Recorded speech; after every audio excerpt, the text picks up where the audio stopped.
When the world falls apart, what will matter most? A veterinarian, a corporate executive, a CDC investigator, a mechanic, pilot, a frightened young boy. As a mysterious outbreak spreads across Texas, this group of ordinary people faces extraordinary choices in a world that's changing fast. This isn't your typical zombie story. Heavy with medical and emotional realism and unforgettable characters, That Which Separates Man explores what happens when survival is no longer enough and humanity itself hangs in the balance. If you enjoy The Last of Us, Contagion, or character-driven survival horror, That Which Separates Man by Raven and Rick Rawlins is available now in paperback and on Kindle Unlimited. There's a particular kind of fear that settles in when violence doesn't come from the shadows, but from inside the walls you grew up in. Not the monster lurking in the woods, not the stranger in the white van, but the kind of danger that wears a familiar face. The kind that sits beside you at the dinner table.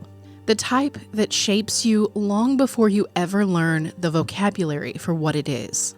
In The Monsters We Make, Rachel Corbett doesn't just examine crime. She excavates the personal wreckage left behind by it.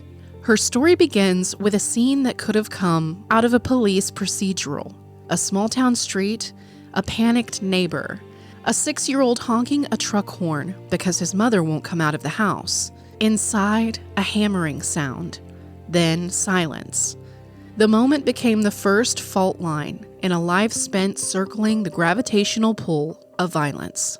From there, Corbett pulls us into something far more intimate, her father's incarceration, and the long shadow that one act of violence can cast across generations. But The Monsters We Make doesn't stop at the personal. Corbett zooms out to examine the entire system we've built around evil. The profiling industry, the behavioral science boom of the 1970s and 80s, and the way Hollywood taught us all to believe in criminal profilers who could walk into a room and read a killer's mind. She reveals the uncomfortable truth. Much of what we think we know about the psychology of violent offenders was built on shaky science, bias, bad data, and stories we were never meant to question. It's part memoir, part investigation, and part cultural autopsy. And it asks a question I think about constantly in my own work. Do we uncover monsters, or do we create them? Today, I'm speaking with Rachel Corbett, journalist, author, and the woman brave enough to turn her own family history into a lens through which to examine one of the most seductive myths in American crime, the profiler. We dig into the personal threads behind this book, the real research that dismantles decades of pop culture mythology, and what it means to grow up seeking answers that don't always want to be found. From chilling novels and psychological thrillers to horror short stories, film and screenplays, to true crime, podcasts, music, and the art of storytelling itself, Dreadfully Yours invites listeners into conversations with the minds behind the stories that stay with us. Hosted by author, audiobook narrator, and podcaster Raven Rollins, each chapter blends cinematic narration with intimate discussions exploring creativity, suspense, and the human experiences woven into dark storytelling. Welcome to the show, where stories linger long after the last page. This is Dreadfully Yours. I grew up in Iowa, in kind of a rural area outside of Iowa City. And I was raised by my mom, and I have an older brother. Before my writing journey, I'm trying to remember when that was, because I've been writing for so long. Oh, wow. That it's hard to remember a time. But, you know, I didn't think of writing professionally until a bit later in life. I didn't really know that it was a job you could do. While I was living in Iowa, I went to college there at the University of Iowa, and I was a psych major. Oh, wow. And it was at the end of as I was graduating, I had a professor tell me that, she said, "You're a good writer. Maybe you could move to New York and write for a magazine like the New Yorker." And I didn't even know what the New Yorker was at the time. And I was like, "Really? I can do." And so so then I ended up coming out here and going to journalism school and all of that. But I was always at home, kind of writing in the closet and writing little stories, as a kid. I mean, as a kid, I wrote lots of fiction stories, but not, but no, I've never written fiction in my adult life, and I don't think that I have that talent. I really I wanted to be a journalist, so I wanted, I liked the news. I like to keep up to date on the current events and all of that, and I was interested in politics and other, a lot of other subjects, art. I also write about a lot. But I always liked longer form stories, magazine stories, long pieces, books, when you can really go deep on a subject. So I think that's how I started getting into writing books more seriously. Yeah, I had a book come out in 2016, which was on a very different topic. It was about Rodin, the sculptor, the French sculptor who was famous for The Thinker. Oh, wow. And this young poet he mentored named Rainer Maria Rilke. So it was about their relationship and how the poet kind of learned his craft through looking at the art of a sculptor and how sculpture kind of influenced his poetry in this very interesting way. That's a kind of a big jump from the beautiful world of poetry. I know. I missed that world, actually. Paris at the turn of the century was a much nicer milieu than a lot of the places I talk about in my new book. That's for sure. There's always this time that comes that you go, I might have to put myself in this. So when was that time for you? When did you kind of look and go, I want to write about this, but I might have to put myself in here? Actually, after the book was written, I had no intention of putting myself in there either. I wrote the whole book, and it was I was discussing, we were sort of getting ready for publication, and my editor was suggesting, we were talking about writing the introduction, which was second to last thing I wrote. I wrote the epilogue last. Yeah. But, and because, you kind of, as you're writing, you're figuring out what you actually want to say, and you don't really know exactly until you've done it, what it was you set out to do. Sometimes That's how it is for me. So when I was thinking about this introduction, and he said, well, think about what made you want to write this book. And I thought, if I'm being honest, it's a personal story. It's something a subject that's very personal to me. Yeah. And so if I'm going to write this in a real way, I have to kind of go there. So I did. I really enjoyed your book because of that. So if you'd ever been on the edge and you were like, man, I really just don't want to do that. I just wanted to let you know that I did really enjoy that about the book. Oh, thank you. And that's really nice to hear, because it is, it's very exposing. But there's been a lot of response to that, similar to yours. So I do feel like it touched on something that I didn't expect, and I'm really glad for that. If you're going to put it out there, it's nice that it's reaching people in the right way. Yeah, absolutely. And so the intro to your book is very, I don't know, I guess the word would be cinematic. It immediately pulls you in, and you kind of see everything that this boy is seeing and the neighborhood is hearing and feeling. And was it intentional for you to kind of create this cinematic intro like that? I guess I was thinking of it kind of like, if I was writing true crime, this is what it would be. If this is my own story, but in a way, I wanted to tell it the way that I would imagine it being told. I wanted kind of a really straightforward, objective perspective on, the facts of what happened. Because that was the way I first approached it when I first learned about this murder, which we can, talk about. Right. I didn't know about it or something, and I discovered it. And so the introduction of the book kind of charts my own recognition of it. It's like, okay, here's what happened. But then I start to show my own connection to it and my own grappling with this discovery and how it, what it all meant, and then going back to this man that I knew. And so I guess I wanted the reader to kind of feel along with me how it was to go from something very distant to something very personal. Right. So we're talking about the murder-suicide involving Scott Johnson. And can you tell us a little bit about that? Now, I don't want you to, go into great detail because obviously it's in the book, but just a little bit about that, and especially what you just said, how you didn't know about it. Like, when did you find out about this? Because this is a man that you knew in your childhood, and you're just finding this out in what, adulthood? Yeah. So when I was a child, my mother and my father divorced when I was about 6. And my mother eventually met a man, Scott Johnson, who she dated and became her partner for several years. He lived with us. He was kind of like a father figure to me. I cared very much about him. We loved him, and he was kind and taught my brother and I, how to do things. We played games, all the typical stuff. He was never violent. And when I was just shortly after they broke up, he came to the house one last time, gave us some things. It was a bit odd to see him again. And then the next morning, he died. My mother told me he'd committed suicide. Oh my gosh. And it was heartbreaking, of course. But then it wasn't until I was in my early 20s when I found out that my mother hadn't told me the whole truth.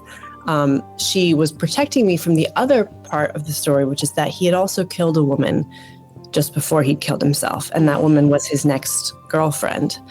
And this was, shocking on so many levels. It was not something I ever saw possible in his character. Of course, I was thinking about, well, that could have been my mother. He was with us the day he died. He'd come over, it was what made him shoot her instead of my, this horrible series of events.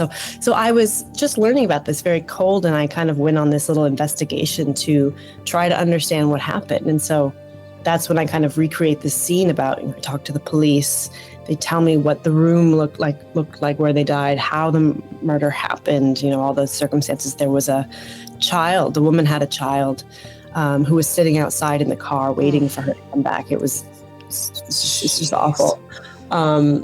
So this is so I kind of go on this journey in a way to understand this unfathomable, really a crime you can't understand, as I ultimately decided. It's just something that the rational mind can't grasp. Yeah, it is. It's very mind-blowing when you think about certain events in your childhood and they do not line up with what you've been told. I was in New York at that time, just becoming a journalist. So I was like, well, I got to investigate. I got to call all the witnesses and write a report, kind of. That's how I was treating it. Yeah. This is just my thinking. Did you ever track down the child and see how the child was doing? Yeah, I met him actually at the time. This is now years ago. I met him at the time. He was doing all right. He had a really tough life. He had to come through this, and he was still living in Iowa, where it happened, not in the same house or anything, but we just talked a lot about about his mother, and he'd had a similar relationship to Scott that I had. That's so wild.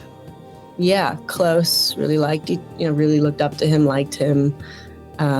It's awful. Yeah. Now, how long was it between, I know you say this in the book, but I forget, how long was it between the time that he and your mother broke up to when this happened? I can't remember exactly, but it was a few months. It was some matter of months. Yeah. I did find out that he does kind of fit a profile. Like he ticks all the boxes, in ways I would have never thought of the kind of person who would commit this crime. Murder-suicide is a very particular kind of crime with very particular psychology. So, and oftentimes the men, it's usually men who commit it, don't have histories of violence, which is so interesting. So it's a very particular thing.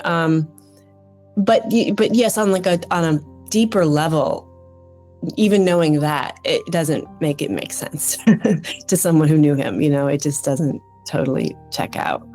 So what point did you realize, like in your personal journey or your personal history, that maybe this was pushing you towards asking bigger questions, speaking of like those archetypes, like about how we think of monsters and how society might create these archetypes? Yeah, I think I've just always been interested in true crime, whether it's because of this or the reason anybody's interested in true crime in this country, which is a lot of us. I loved In Cold Blood when I read it for the first time, I think, shortly after high school. This book, Shot in the Heart by Michael Gilmore. So I was always attracted to true crime. And I was specifically interested in the psychology of violence. That probably comes from my own family. I wanted to know what makes these people do things that to the rest of us are unthinkable.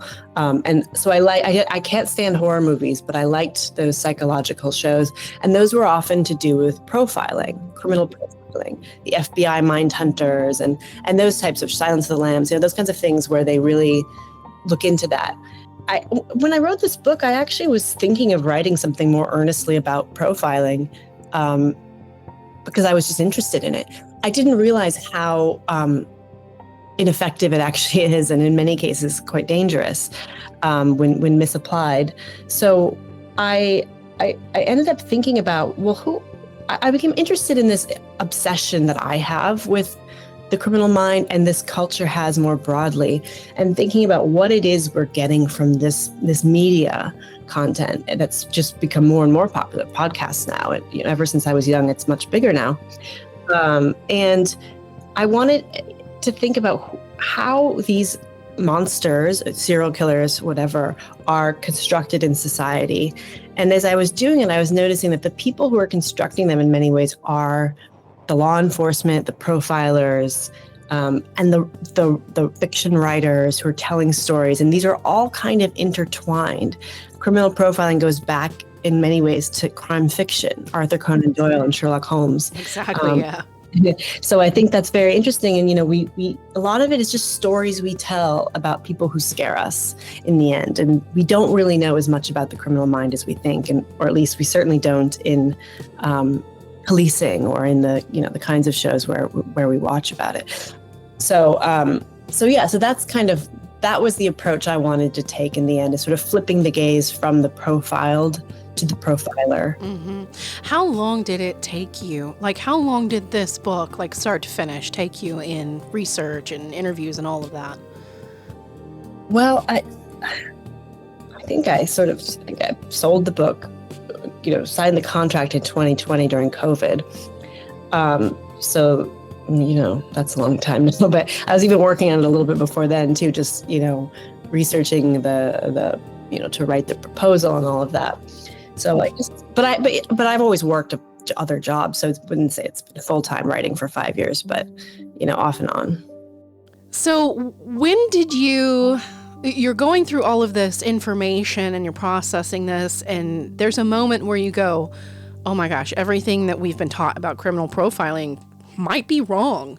When did you think, okay, now we've got to go much, much deeper, and this could be the book? Well, I think, there was that, I tell this story in the introduction, there was a kind of famous case of a profiling. One of the earliest profiling cases was about the Mad Bomber, who was this guy who was setting off pipe bombs throughout New York City in the 40s. And the police were so stumped they couldn't find this guy. They hired a psychiatrist to come in. This was very unusual. And this guy, James Brussel, the psychiatrist, made predictions about the man, and they were so specific and spot on. He predicted, that he would live with a sister and he would be wearing a blue double-breasted suit buttoned to the top. And it all turned out to be true. And so it's this amazing, case study in the history of profiling. But then it turns out later, he actually made a lot of that up.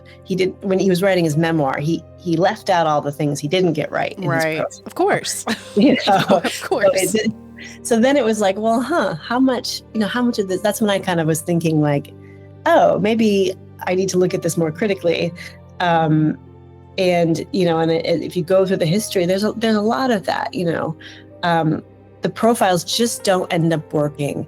There was a study done in London that's found that only about 2.7% of criminal profiles led to the identification of a suspect. So, oh man, that's not good.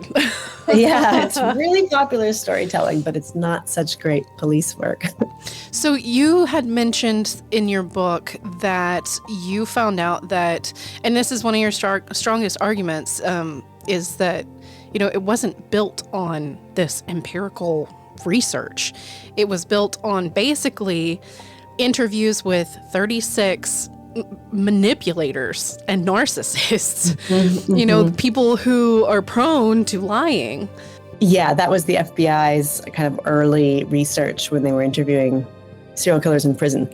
I have no problem with that. I think we should talk to them, interview them, learn whatever we can. But there is a scientific method, and the problem is that psychiatrists have been studying violence for a long time. And there's already a lot of research, and the research looks at, there's a lot of other factors. There's neurological factors, right. All these things. And yes, you can't trust, serial killers are notoriously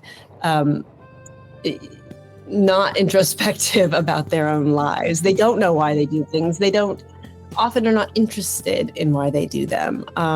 Some are, but they're more interested in talking about the bragging, or there's a lot of narcissists in this world.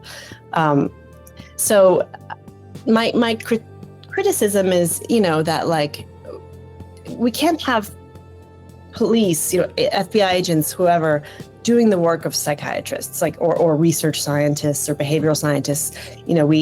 They should be collaborating. I think it would be great if there was more overlap between law enforcement and academia in this regard.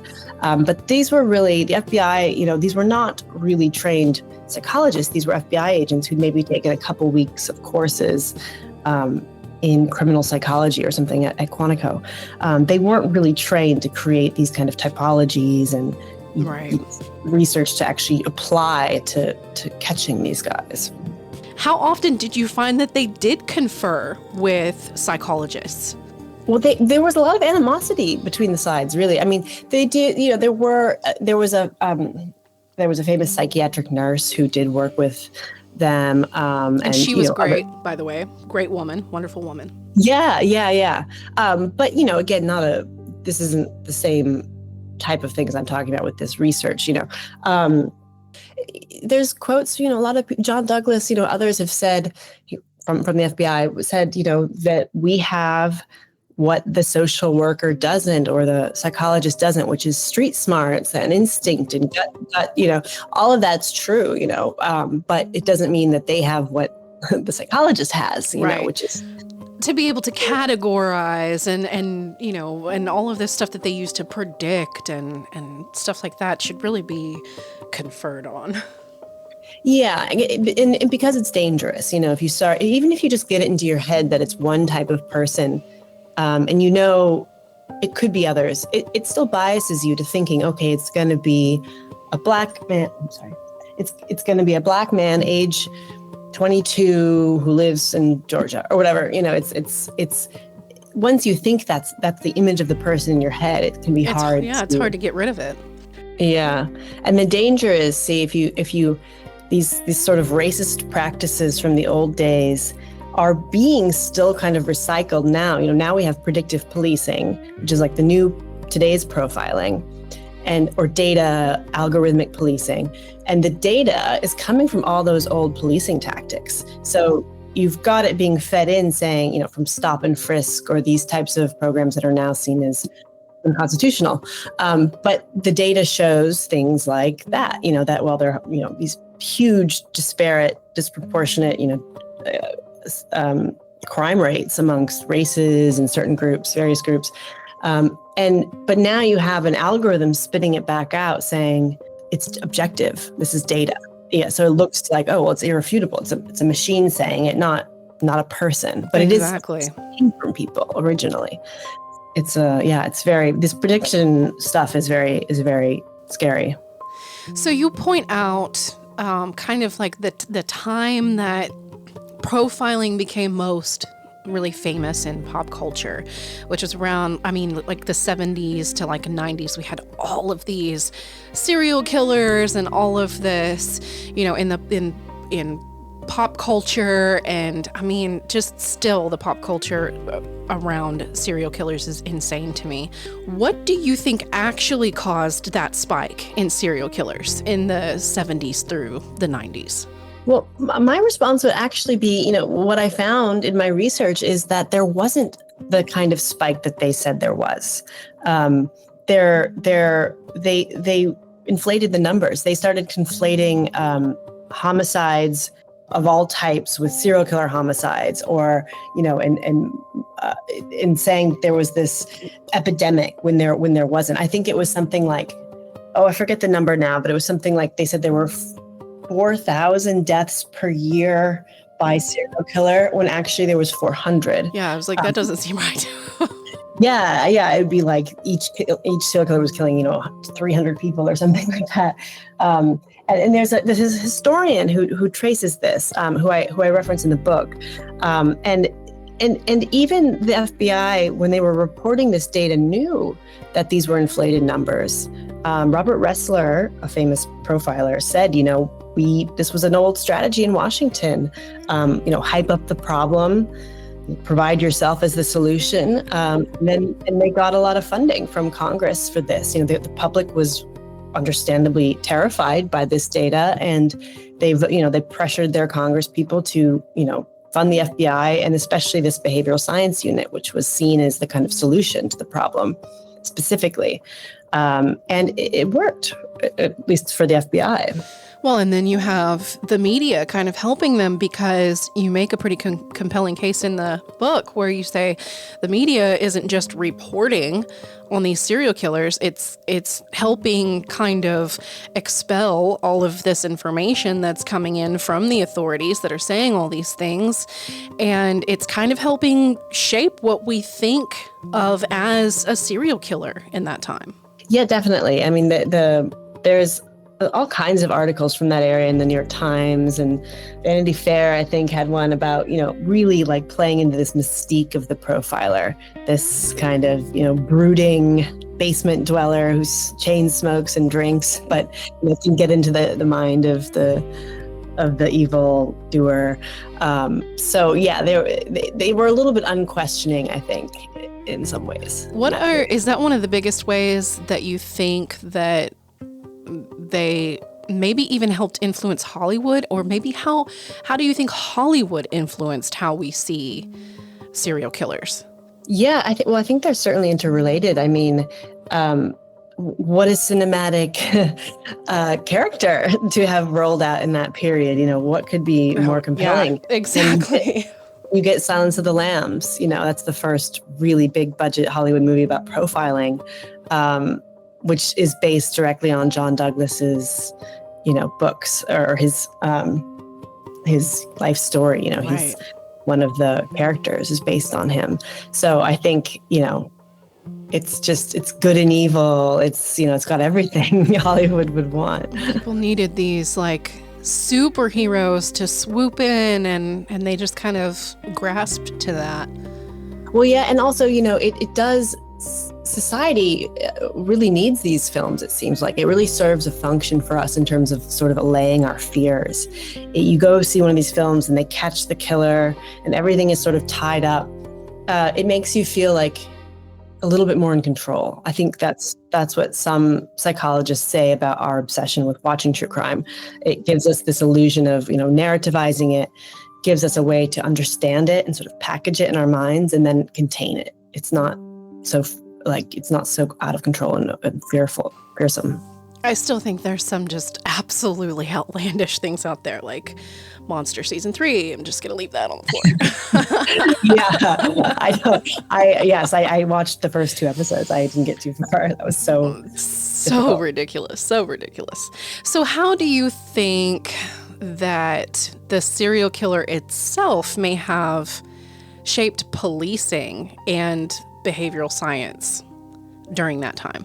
Well, yeah, well, the FBI behavioral science unit was really all about the serial killer, which was not something the FBI dealt with at all before. I mean, it was these kinds of gruesome crimes were really not in their purview and kind of beneath them in some ways. It was the stuff of local police.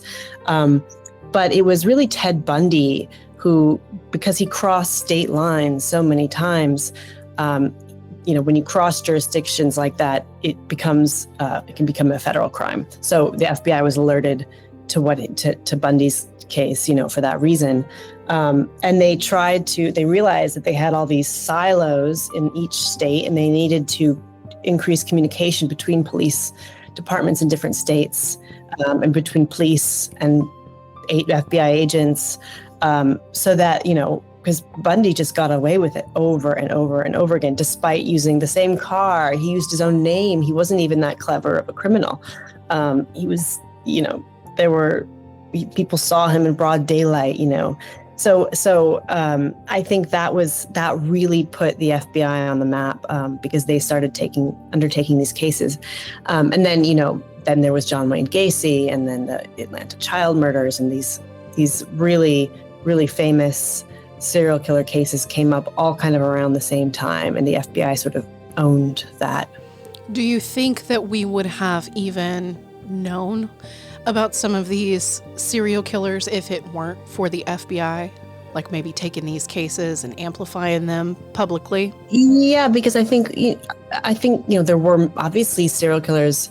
We don't hear about as many, celebrity sort of serial killers before this period. Not many. And so you have to assume they were still out there. But we, because they were not being caught in the same way. Right. And that's actually what I was going to ask you, is like, obviously they were here. They've always been here. Yeah. Or they get caught for one murder, but it wasn't linked to the other ones, right. say. And so we never really knew what the true death count was or something like that. So do you think, and this is kind of my opinion, so I'm just kind of going to ask you what you think about this. But I feel like the biggest break that we've had criminally is when jurisdictions started talking to one another. Because even in different states, like say California, you have, just counties that didn't talk to each other. And, things went on and on and on until they finally started, communicating. So I truly believe that when we started doing that, when we started communicating and sharing information, we were solving more cases. It's still boots on the ground. It's still old-fashioned police work. But now we're able to, pass communication and information. What do you think? Yeah, I think that's undeniably crucial. The cops knew who Bundy was in Florida only because they were told, oh yeah, this guy escaped prison in Colorado. That wouldn't have happened, a few years earlier. They wouldn't have, they would have escaped prison in Colorado, and they would have shrugged and said, well, I guess he's gone, if they couldn't find him there. So these bizarre, so yeah, I think that's been hugely important, and that's of course grown even more, especially after 9/11, this sort of, more nationalized, federalized communication system is, there's some bad parts of it too, but yeah, I think it certainly was necessary. So you highlight cases in the book where profiling didn't just fail, it actively misdirected investigations in some occasions. You've talked about the DC sniper, Richard Jewell. So when did you start piecing together these failures? Yeah, I think it was well, they were failures like you're describing. Certainly, like we were talking about earlier, if you think it's one person and it's actually somebody else, but you can't see that criminal because you're thinking it's somebody else over here, that's a problem. But also, I was finding a lot of abuses of power, situations where the profilers actually were behaving more like criminals. They were using their ability to sort of point the finger at somebody else in order to deflect away what they were doing. So someone like Henry Murray, who's wrote a profile for the CIA about Hitler. And he was a Harvard psychologist, head of the clinic there, his profiling mutated over the years into something much more really sadistic. He started experimenting on his own students, and one of whom was Ted Kaczynski. And then, the experiments were based in humiliation. So he was doing to them all the things that, when they happen to children, we know that leads to violent behavior, humiliating them. Kaczynski was only 16 when he went to Harvard. And, humiliating them, subjugating them, years of this abuse, really. And, you have to wonder who is the criminal and who's the profiler in that situation. Yes, Kaczynski at that point was an innocent child still. That changed, but these two, but they work together. I think that Henry Murray and Kaczynski are really kind of weird mirrors of the two sides of this thing. What can happen when misapplied. And I want to point out how wrong the profiler prediction was for Kaczynski as well, because they said he was socially inept, blue-collar mechanic, not formally educated, probably lives in a populated suburban area. He was actually highly educated, Harvard educated, like a math genius, former university professor. He lived alone in this little shack in rural Montana. He had no connection to this demographic that the FBI was trying to put out there. So it was very wrong. Yeah. And he was much older too. They thought he'd be young. That's a hard one because he was brilliant and he didn't leave any physical evidence anywhere on bombs. And so this was the longest manhunt in history at that time. They didn't have much to go on, so you can't fault him there. But yeah, this attempt to make a profile was sort of doomed from the start because there was just so little we knew about this guy. Yeah. I think another interesting one that you talk about is BTK, Dennis Rader, because they tried to work a profile on him. They said he'd be young, single, socially isolated, unemployed, chaotic, disorganized, when actually he's someone's dad. He's a church council president. He's middle-aged, he's married, he's a Boy Scout leader, all of these things within his community. And it's so wrong. And what I think is funny, I was thinking about this when I was reading, because I'm thinking, again, one of my favorite shows is Mindhunter, and they stopped at season 2, but they alluded to the FBI working BTK. And it seems like they were going to try to say the FBI is who caught BTK. And I'm wondering if that's why maybe they stopped. They were like, no more seasons, so we can't. I don't know why they stopped.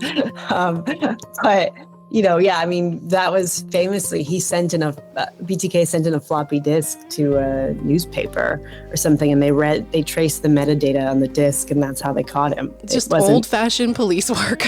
Yeah, just a blundering move on it. He was trying to get attention, and his ego got the best of him, and he got caught that way. But yeah, he was another hard one because he also then, he stopped for years. I actually interviewed an FBI agent about that case, and he was saying, hey, serial killers get old too, and they retire and they get married and have kids, and they stop for a while. So when he disappeared for a while, they're like, well, I don't know, did he die? It turned out in this case he was married and having kids, and took some time off, it sounds like. Same as the guy out here, in New York. They just arrested that Rex Heuermann, who was the Long Island serial killer suspect. I don't know if you heard about him, but he's also, lived with his wife and kids in a house in Long Island, for years. No one was an architect, had a real job, and, no one thought anything. But you talk about so many in there, and you're not just talking about what they got wrong. You talk about, the few exceptions where they got it right, but I do want to throw out that those exceptions, they are the exceptions. They're not the rule to this. And there were plenty more that they got wrong than they got right. And another one you talk about is Son Sam, that they actually did somewhat match the predictions, although it didn't help them. It didn't help catch him. Profile matched. So I guess that's one win. Yeah. I'm just going to be blunt here. Do you think that profiling succeeded perceptionally because it just made a good story? Oh, yes, absolutely. Exactly. I think that's what it is. It gives us the answers that feel satisfying. We really want to know, I think, because we're afraid, all these other reasons I was talking about earlier. And a story that sounds true, it is enough. It just has to sound true, has to feel true. Of course, the problem is that it's taking us further and further from the actual truth. Right. But it does have an ameliorating effect. And I think the problem with the actual truth is not just that we're not getting it, but also that it's a distraction sometimes too. When we're pacified by these stories on TV and these profiles that we read about, what are we not paying attention to? In the case of Henry Murray, we were looking elsewhere instead of at him, and he was the one perpetrating a lot of the crimes. Or I do a case study in Florida with predictive policing. The sheriff, to me, was the one causing the most harm in that city, not the children that he was profiling. So it can be a distraction from real wrongdoing in many cases, or even just from the types of threats that we really should be more concerned about. I mean, the chances of us getting killed by a serial killer are, by being struck by lightning 3 times or something like that. So but there are dangers out there that, maybe are not as fun stories, but, I think it has real world implications. So this is the problem. I mean, I don't have any, Arthur Conan Doyle searching for Jack the Ripper in Victorian England. That was pretty harmless. He wrote a profile basically of the guy. He wasn't right, but no one got hurt. Today, when you have, these in Florida, I'm just going to use this example because it's the one I know. If you have a sheriff's department saying criminals tend to be children who had abuse in their lives, or who had an incarcerated parent, or all these horrible factors that happen to some children, factors that happen to me. I would have been deemed a future criminal by this sheriff's logic. That's what I was thinking. Yeah. Same. Yeah. So, and these are stories that they're telling children about themselves. They're saying, so they target these children, they enhance, they target them from enhanced policing. They go to them and they tell them, you've got these strikes against you. You might be a future criminal. And you believe that. Children believe what they're told about who they are. And so this narrative about who a criminal is, their type, who's destined to become one, I mean, that is as dangerous as it gets, in my opinion. Especially when, the prediction part is the problem.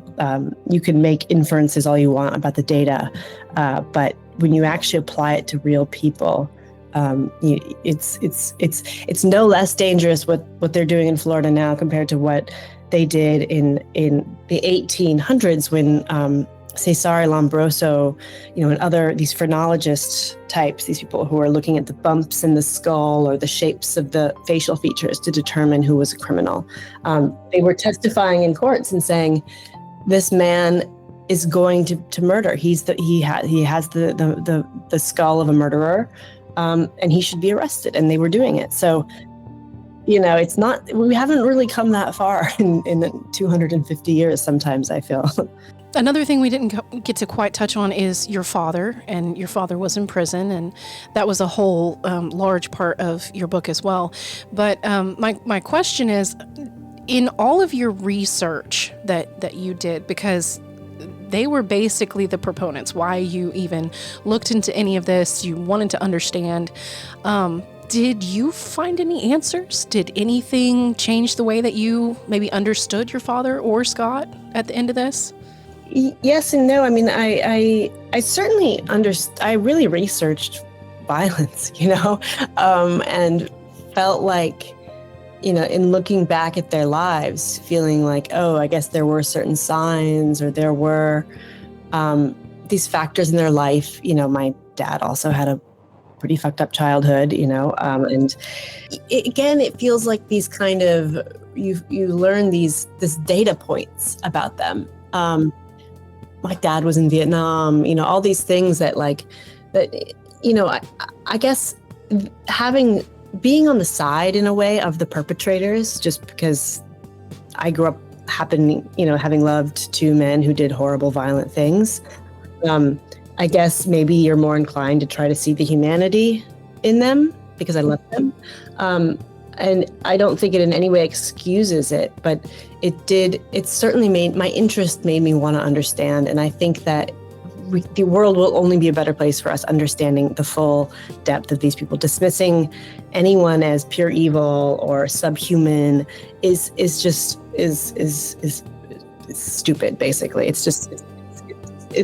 just means you don't want to face, and deal with the reality of a complex situation. And so, I guess, I knew this in my heart because I saw it and lived it with two people who would be considered evil by some, but who I knew to be also loving men. And, so I guess I feel like I understand it on some level. And I also just feel like there are days when I'm just like, it's so awful, it's unthinkable. It makes me sick to think that I lived with them, to know them. So it's very complicated. So what do you think that people get most wrong about so-called quote unquote monsters? I use the term monsters because I do want to evoke the kind of storybook version of a monster, because I think that's what you're talking about. I mean, that's the perception of it. Exactly. They're creations. Monsters are creations of the mind, of stories, of lore, of retellings.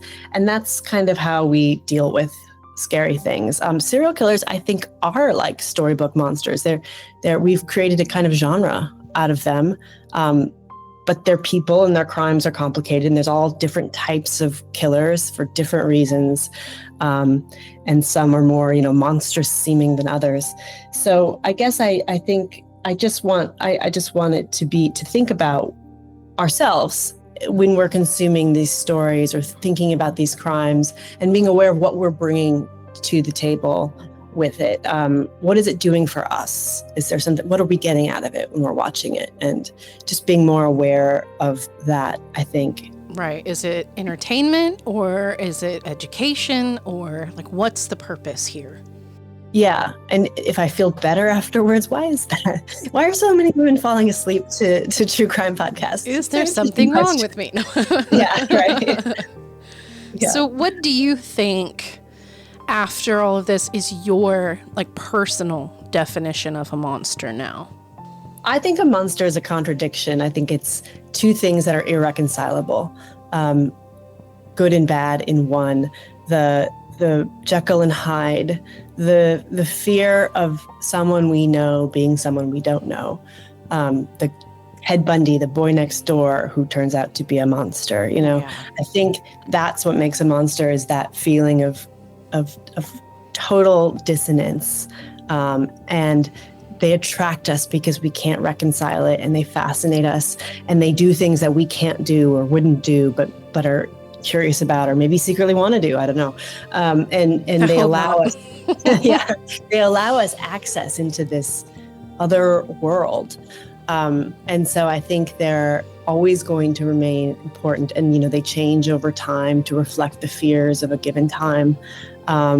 Serial killers have been around with us for a while now, but who knows, in 20 years it could be something else. Mm-hmm. That's our contemporary monster. I think just I hope people will read it. I hope that I hope that it would maybe even inspire some rethinking in law enforcement especially about the use of data and algorithms. It has for me, that's for sure. Yeah, that's good. Yeah, glad to hear it. And just not just, especially in the time we live in, looking at who the people who are called criminals. Are they? we're calling immigrants all criminals kind of right now in a way, I feel, who among some of them actually are and some of them aren't. But are we lumping groups of people together? Are those more reflective of our own fears about something else? Yeah. What does criminality do for us in society? I think I just want people to think about it. Really. Think about it, guys. Think about it, guys. They're open questions. I think there's a lot in the book that people will be interested in from one perspective or another.